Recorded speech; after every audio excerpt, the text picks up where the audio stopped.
भगवान महावीर ने संसार का त्याग किया क्या समझने के लिए? शरीर को समझना था या आत्मा को समझना था?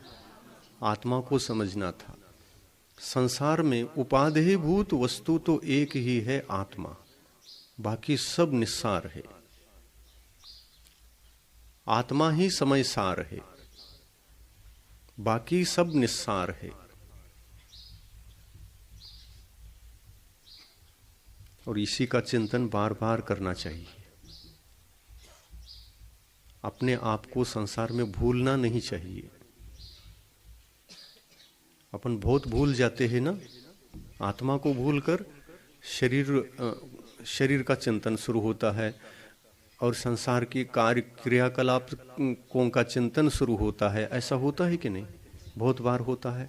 आत्मा को कितनी बार याद कर लेते हैं संसार के कार्य करते करते।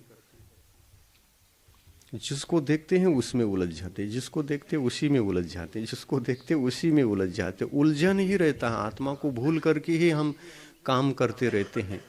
इस आत्मा को ही नहीं भूलने का नाम सम्यक ज्ञान है।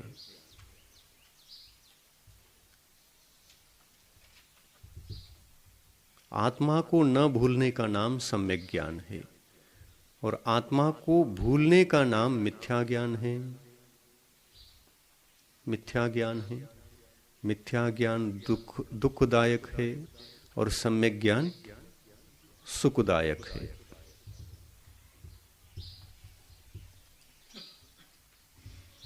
कितना अच्छा लग रहा है, आनंद आ रहा है ना? बहुत आनंद आ रहा है क्या कम आ रहा है? होटल वाले को पूछना पड़ता है कैसा है हमारा माल, कैसी है हमारी जलेबी, ताकि ग्राहक कल भी हमारे होटल में ही आ जाए। होटल वाला ऐसा सोचता है।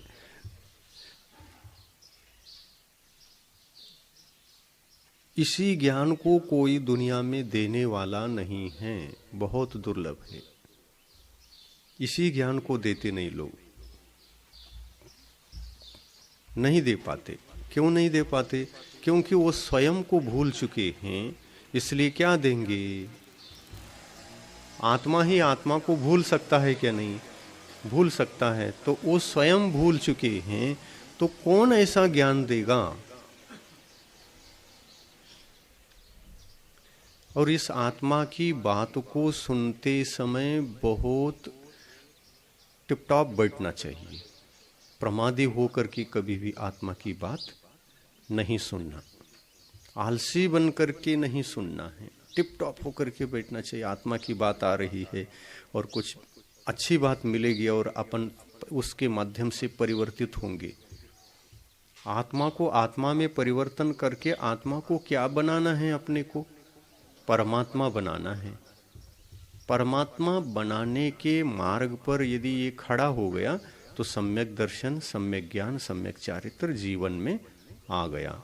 और ये आ गया तो कर्मों का संवर भी होगा। कर्म आएंगे नहीं, नए कर्म नहीं आएंगे। और पुराने कर्म जो आए हुए थे और वो हमारे अंदर बैठे हैं, उनकी निर्जरा भी होगी। एक तरफ संवर होगा और पुराने आए हुए कर्मों की निर्जरा होगी। और क्या होगा?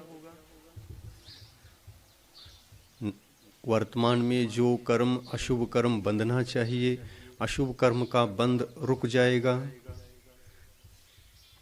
ये भी कार्य होगा। और पहले जो अशुभ कर्म हमारे बंधे थे उनकी निर्जरा होगी। इतना बड़ा काम होगा। अगर हमारे जीवन में सम्यक दर्शन, सम्यक ज्ञान, सम्यक चारित्र नामक धर्म आ गया और दुनिया में 3 लोक में धर्म तो एक ही है, इसी का नाम धर्म है। सम्यक दर्शन, सम्यक ज्ञान, सम्यक चारित्र, यही धर्म है सब संसारी प्राणियों के लिए। बहुत सारे धर्म नहीं होते, धर्म एक ही होता है। उस ओर सबको बढ़ना पड़ता है। और भगवान भी एक ही होते हैं, बहुत सारे नहीं होते, बहुत प्रकार के नहीं होते। उनका जो स्वरूप है, स्वरूप की अपेक्षा से, उनका जो लक्षण है, लक्षण की अपेक्षा से, उनका जो डेफिनेशन है, वो डेफिनेशन की अपेक्षा से। भगवान का डेफिनेशन एक ही होता है क्या अनेक होते हैं? एक ही होता है। क्या है वो डेफिनेशन भगवान का? वीतराग। वीतराग। तो हम आत्मा हैं। अपने आत्मा का धर्म कौन सा होना चाहिए? वीतराग या सराग? वीतराग। अपनी आत्मा का, आत्मा के धर्म का नाम है वीतराग। और वो वीतराग धर्म अनादिकाल से हमारे पास नहीं रहा। क्या रहा?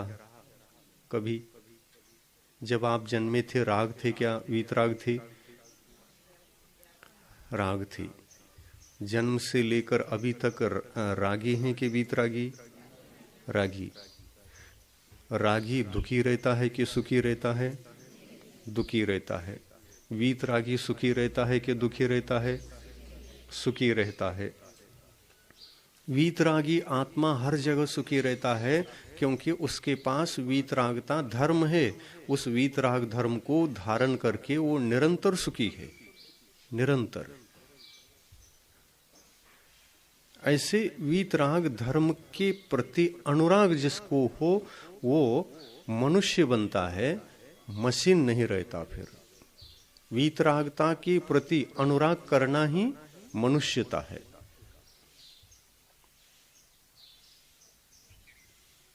और इसका भेद ही मालूम ना हो, विचार भी ना हो, विचार भी ना हो, और साधना भी ना हो, साधना करने का प्रयास भी ना हो, तो मशीन है। तो मशीन है। तो अपन को मशीन रहना है क्या मानव बनना है? मानव बनना है। तो बहुत अच्छी तरह से अपने को सम्यक ज्ञान का अर्जन करना है। ये पुस्तक अगर एक बार भी गुरुओं के माध्यम से अपन ने कानों से सुन लिया इसका उपदेश, और भविष्य में इसका अध्ययन करते रहेंगे, तो निश्चित रूप से भगवान महावीर जहाँ गए हैं वहीं आपकी आत्मा भी पहुँच सकती है, पहुँचेगा, इसमें कोई संदेह नहीं। हमारे जीवन में सम्यक दर्शन, सम्यक ज्ञान, सम्यक चारित्र आएगा और वही हमारा कल्याण करेगा। इसमें भी दो प्रकार का धर्म है।